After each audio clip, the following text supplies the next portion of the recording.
expectations correctly, and it just starts to go down.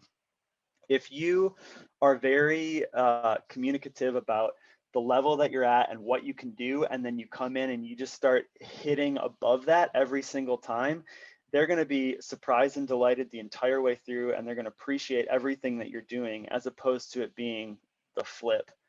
And a lot of times, like with a lot of these scope difficulties and unrealistic timelines, this thing is another aspect, another key way that you can work through a lot of that and make sure that no one's expecting that you're having to hit, 200% of what's there. So that when you do actually end up hitting that 200%, everyone's pumped and you're delivering more value than you had promised upfront.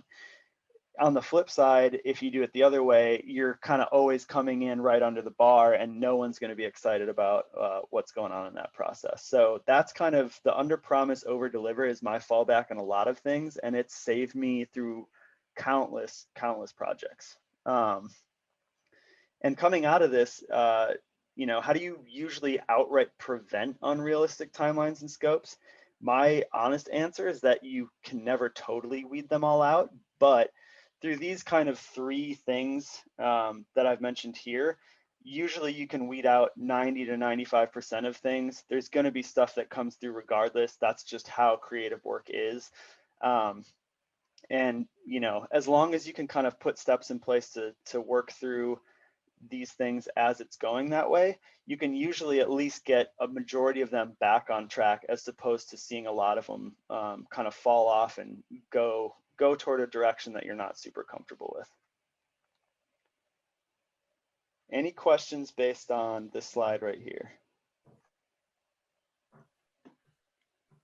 Do you have any specific language examples to help set expectations? I think that in the moment, I know that I've been in meetings with potential clients to talk about what's possible with no budget and no time. And it is always a delicate balance of setting some boundaries of what is truly realistic versus and being a solution. Any specific language tips there? Yeah, the way that I approach a lot of this stuff, it's maybe not specific just to this this slide here, but more so the overall presentation is always just trying to lighten the load and make sure that your language is always more it's always more soft. You're not coming off super edgy or super hard or like you're frustrated, because a lot of that language can get lost in translation, especially with a lot of these electronic communications that we have, like Slack or email. I mean, even something as simple as I just need to create a short message to get somebody to do something can come off as kind of snooty and like you are above someone just because it was short. And you lose a lot of that context in that process. So for me, I've kind of always approached that as like, how do I make it feel as soft as possible? And more so explain myself as I'm going through it. So if I'm making a short and quick statement,